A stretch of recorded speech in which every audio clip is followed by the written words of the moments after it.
start by introducing myself. So my name is Julie Pinedo. I am the talent acquisition manager at Team. Like I mentioned before, we are a creative and marketing agency. I am an FIU alumni, so this is an honor to be able to do this for the students. I am a fellow Panther, so I was so excited when Candy spoke to me about the opportunity, so thank you.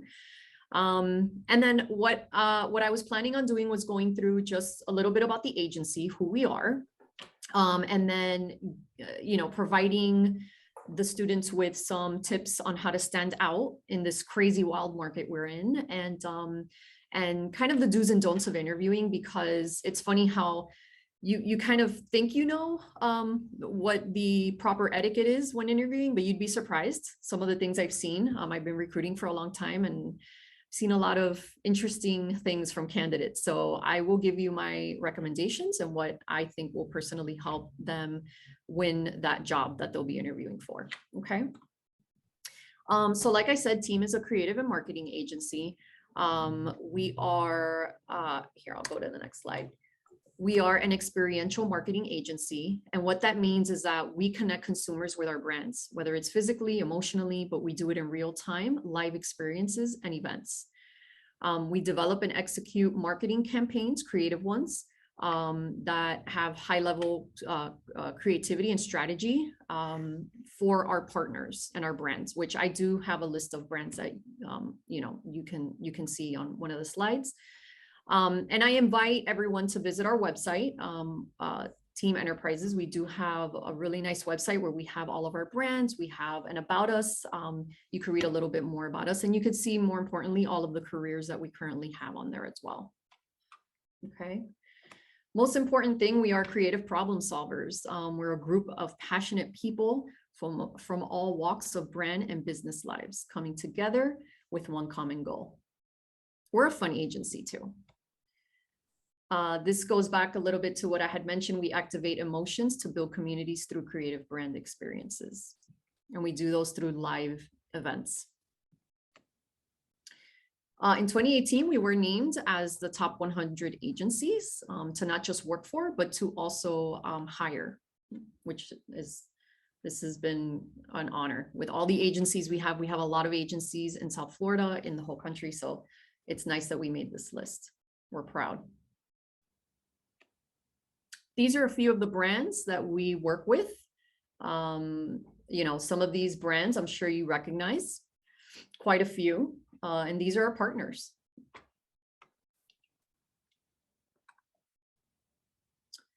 All Out Brand Experiences. We are an idea-driven experiential agency that thrives on winning with our partners, and we're just fun. I put a lot of photos here. You'll see some of these pictures on our website. It's a fun agency. It's a great culture, great vibe in the office. So it's a fun place to work more than anything. Okay, so I talked a little bit about Team. So now I will talk a little bit about how to stand out to employers. So here are my top recommendations on how to stand out.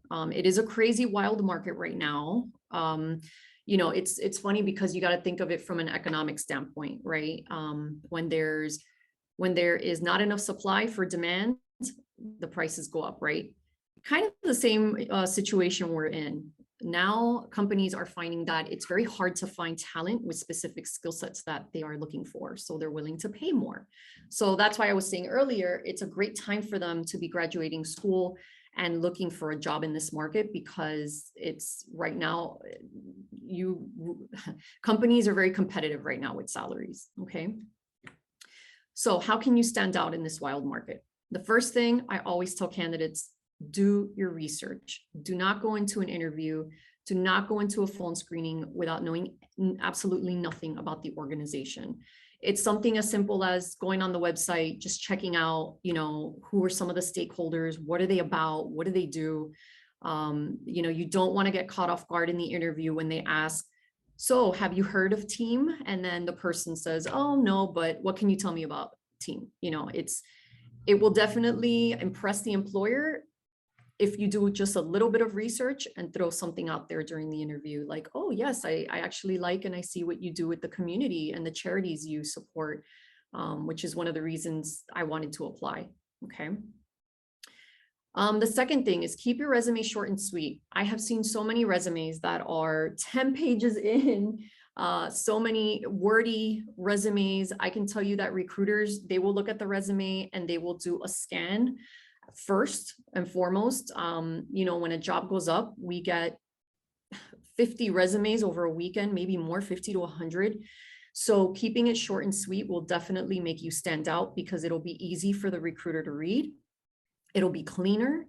And resumes that are way too long, I can tell you that after the second page, the person already loses focus. They're on to the next resume. So my recommendation is keep it at 2 pages max.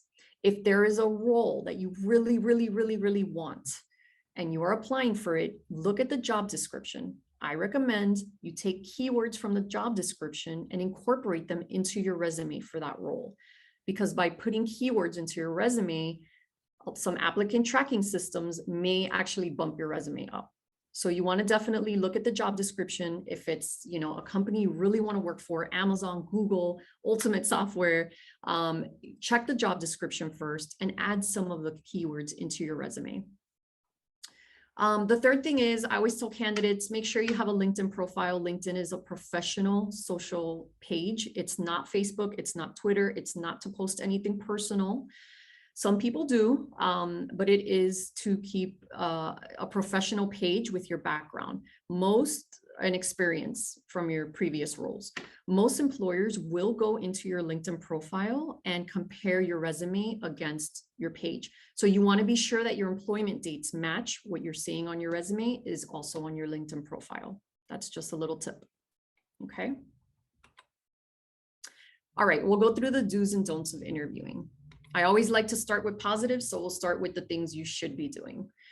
All right, so the first thing is, and some of these are going to sound kind of obvious or common sense, but you'd be surprised. Like they say, common sense is not that common. If it's on here, it's because at some point or another, I've had enough people not do any of this. And so it could cost you the role. So the first thing is always arrive on time for an interview. Give yourself enough time to account for traffic and find parking. If it's a public lot, for example, team where I am, there is a garage where you have to pay. So if you have to pay ahead of time, make sure you always give yourself a little extra time to account for traffic. If it's during a busy time, like early morning, if your interview is early morning, late afternoon, that it's during rush hour. And then once you get there, give yourself enough time for parking, okay? Inclusive of paying for parking if it's a public street parking. The second thing is dress to impress. I always tell candidates, I coach them when I speak to them on the screenings, and I tell them, regardless of the industry or where you're going, no matter how casual you think this company is, it is still a professional interview. You want to make sure that you're dressed for the part, okay? No jeans ever. The third thing is always prepare a list of questions to ask. One thing I tell candidates is, have questions, even if the interviewer during the conversation answers any questions that you were planning on asking. Don't be afraid to ask what the next steps are or when you can expect to hear back. You are interviewing them just as much as they are interviewing you. So don't be afraid to ask, what's the next step? When will I hear back? How soon are you looking to make the hire? Don't feel like you're pressuring them. They will be appreciative of those questions. The fourth thing is study the job description. If you have an interview set up, you want to make sure before your interview, whether it's the day before, the night before, the morning of, check the job description one more time, go through all of the requirements, the experience that they're asking for, and make sure you drop little keywords during your interview on some of the items that they're looking for in the job description. Okay, it will definitely make you stand out, and it'll perk the interviewer's ears when they hear those specific line items that are crucial to the role. And then the last do, I always tell people this, send a thank you note. Do not forget to send a thank you note to the interviewer. Even if it's your second interview, even if it's your third interview with the same person, always send a thank you note. Rule of thumb, what I always do or what I've done in the past, the second I get to the car, I take out my phone and I send an email right then and there. Thank you so much for giving me the opportunity. It was great meeting you. Can't wait to hear next steps. That's really going to help you stand out after the interview. Okay. All right. These are the don'ts. And like I said, if these are on here, it's because I've had more candidates than I care for do this. So I feel like it's worth mentioning. Number one, don't discuss money in the first interview. Unless the interviewer asks you what your salary expectations are or brings it up themselves, the first interview is not the place to discuss salary. You want to bring that up later on in the hiring process. You may realize that after the first interview, you may not even want that role anymore. Don't bring it up in the first interview. Leave it for the negotiation process. And after you've already met maybe one or two stakeholders, that you can then bring it up, okay? Or with the recruiter directly. Do not bring it up in the interview with the hiring manager or with the person you're interviewing. Always leave that for the recruiter. Second thing, this is very obvious, but you'd be surprised how many times it's happened during an interview. Don't forget to shut off your cell phone. A phone ringing during an interview may cost you the role that you are interviewing for. I've had people actually answer calls in the middle of an interview, and it's like I can't get past it. Once it happens, it's almost like they shut down, the interviewer shuts down. So you want to make sure something as simple as shutting off your phone that takes less than 2 seconds, you don't want that to cost you the entire job, right? So shut it off. Okay, don't forget a copy of your resume. Very important. Never assume that the interviewer is going to have a copy on hand. Even if you applied with your resume and you uploaded it, even if you emailed it to someone at some point, like the recruiter, always take a copy and take more than one copy, because if your interview is going well with the interviewer, there is a chance that you may end up, they may say, you know what, wait right here. I want you to meet my VP or my director. And that person may come in and you'll want to have an extra copy to give that person as well. Okay. This one doesn't happen quite often, but it's happened enough times for me to put it on the slide. Don't use bad language, regardless of how comfortable you become during the interview and how comfortable you become with the person. Don't curse. It's actually a pet peeve of mine. I've had people curse during interviews and I just find it kind of unprofessional. The next one, when asked why you're looking to leave, do not badmouth your previous or current employer, no matter how miserable you are, no matter if your boss slashed your tires, if someone poisoned your pet, you don't want to badmouth the organization. You want to make sure if they ask you why you're looking to leave, that you say something like, well, I've been following your company for a long time, and this really looks like a culture and organization I want to be with. Keep the badmouthing and negativity for after you're hired. You don't want to look like a disgruntled employee during the interview. That's just a red flag to the interviewer. And this is a big one. You know, this one has been happening more often in the current market and situation we're in. I feel like I have candidates do this pretty often. And I think it's because, you know, when someone is looking for a role, they're interviewing with several organizations. And so if for any reason you have an interview set up and you decide to take an offer with another organization, do not ghost the employer that you were set to interview with. Do not do a no-show. It takes 1 minute to be able to pull out an email and say, you know what, thank you, I appreciate the opportunity, but I have decided to accept another offer. They're going to respect you more. You don't want to burn that bridge, because if you end up not liking your new job, or if for whatever reason you end up wanting to go back to the organization, ghosting the employer is going to get you a guaranteed do not hire. You're going to be flagged as a do not hire within their applicant tracking system, and you don't want that. So don't ghost the employer. It's unprofessional and it's just bad etiquette. Okay. These I added in as some last do's and don'ts. Do be yourself. Everyone gets nervous during interviews. I still get nervous during interviews. I was nervous when I interviewed with my boss. I probably hit it very well, but just be yourself. However nervous you are, be yourself. You know, remember that an interview is also a casual conversation. It doesn't have to be stiff. It doesn't have to be very formal. The more conversational it is, the more comfortable you'll feel. So just be yourself. Don't be discouraged if you don't land the job. It's okay. Just because you didn't get the job, you know, don't be upset when the recruiter calls you to tell you, listen, you were great, but we decided to hire someone else. don't be rude to the recruiter. Don't be upset. It's okay.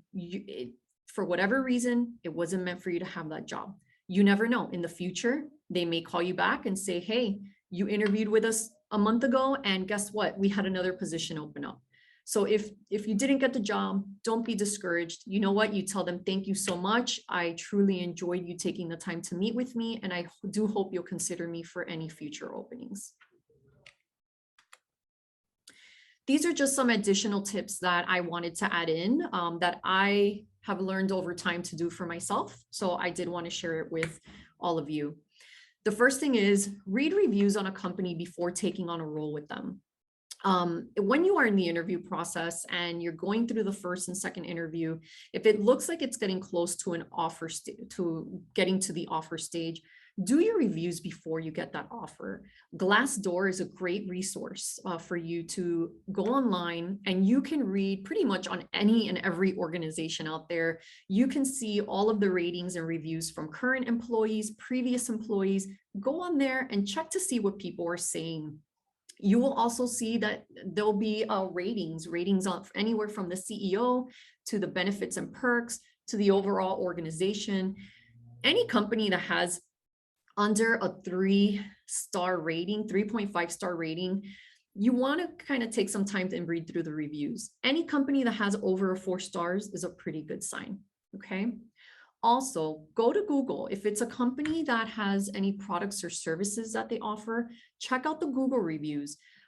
You want to look at Google reviews for customer and just generic reviews. If you go on Google and you see an organization has 1 star on Google and it's the customers that are complaining, it makes you think, if this is a customer that brings in profit, this is how they treat their customers, what must it be like to be an employee for them? So do your homework. Check ahead of time, go read reviews, do your research. If you're in a situation at work where you're not happy, you don't want to end up going from bad to worse. So if you're looking to join another organization, make sure you do your homework so that you end up going to a good company.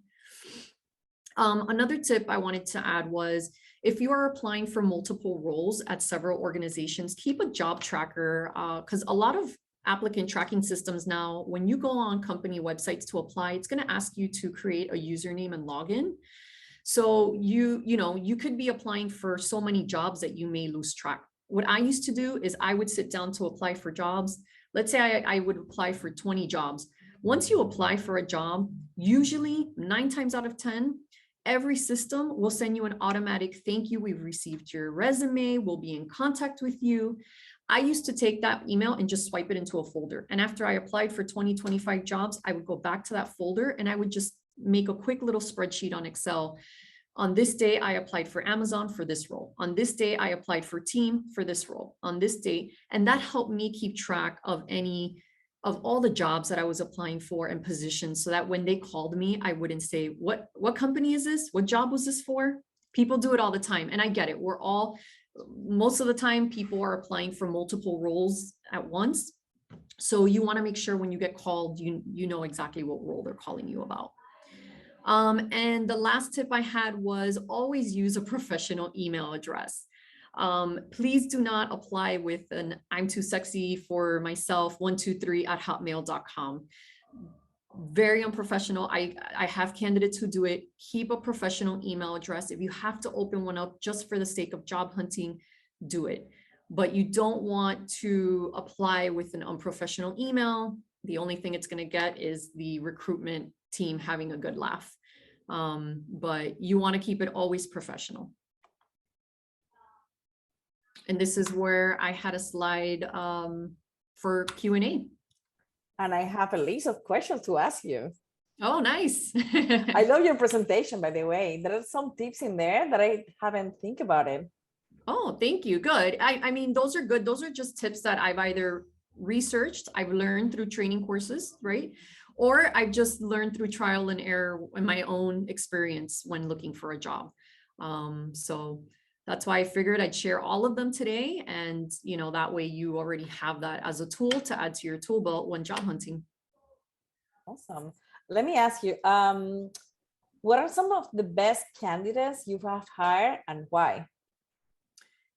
The best candidates that we hire? You have hired, you personally the best candidates that I have hired. The best candidates that I have hired are candidates that are, number one, responsive. They interview well. They're confident.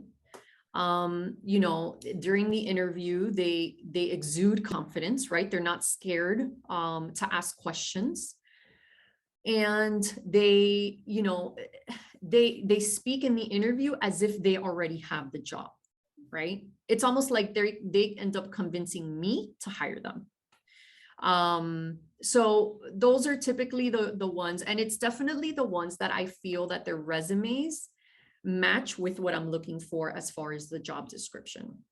So that's why I always say when applying for a job, take a look at the job description, because that's going to be a good tool to use for resume, for interviewing, for the phone screening.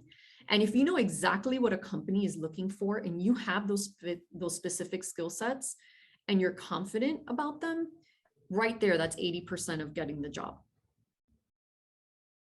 What are some of the interview questions that you ask them while interviewing? So interview questions I do ask, have you heard of team? What do you know of team, right? And we ask that of all our positions. For our brands, if it's a brand ambassador for my brand, I will ask them, have you heard of BioSteel? What do you know about BioSteel? So again, always do your research, right? Don't be scared to ask questions. Always know what it is that they're looking for. I also ask them I always ask them, why is it you're looking to leave? Because I like to know what they're going to say. If they come back and they go on and on and on about how they hate their boss and the employer is terrible and the job sucks and it's just no, those are things that are telling to me that could be a possible issue here in the future, right? So that's why I always say, keep it positive. I always look for people that are looking to grow. I always look for people that want to learn. And I always look for people that are willing to not take criticism, but that are open to hearing opportunities. If they were to come over, and work closely with a team, open to other team ideas, right? To their peers, working as a team, collaborating. I love people that can work independently, but I do like people that I feel would be a good team player. Those are always usually the best ones that we hire. So talking still about hiring, what about the soft skills that you look for in a candidate? So soft skills, we look for culture, right? So I look for someone who would be a culture fit, right? And that's every organization. Most organizations are going to do that, right? You're going to hear the word culture. You're going to hear here, it's an agency vibe. The last culture I came from was very corporate, very black and white, very corporate America style. This corporate here at Team it's more of a vibe. It's laid back. So you kind of got to adjust and be able to be like a chameleon, right? But soft skills, I look for someone who can adjust to our culture. I look for someone that, like I said, is open-minded. I've had people in the interviews be very, very short and they do not seem very flexible. So I look for candidates that are flexible, people that are just willing to listen and learn about the company when they come in. Good. Few last things. Any advice for recent graduates? How can they compensate for the lack of experience or anything that you can tell them? Yeah, absolutely. Look, I know it's hard coming out of college, and I know it's hard when you see those job descriptions that say, entry level, 3 to 5 years experience. I mean, I see it all the time. The one thing that I can say is, don't be afraid to say, look, I know I'm right out of school, but I know what I can bring to the table. It goes back to exuding confidence. I know what I can bring to the table. I know that, I'm trustworthy, I'm reliable. And if you give me the opportunity in this job, I won't let you down.